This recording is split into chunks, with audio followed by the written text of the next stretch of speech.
இப்படி எல்லாத்திலையும் நாம நம்பர் ஒன்னாக இருந்தாலும் பட்ஜெட்னு வந்துட்டா நமக்கு ஒன்றும் கிடையாது. இந்த ஆண்டு தேர்தலை மனசில் வச்சாவது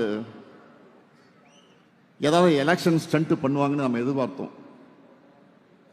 கடைசியில் அதுவும் இல்லை. வழக்கம் போல ஈரத்துண்டுகள் தான். தமிழ்நாட்டிலிருந்து நாங்கள் தொடர்ந்து என்ன கேட்கிறோம்?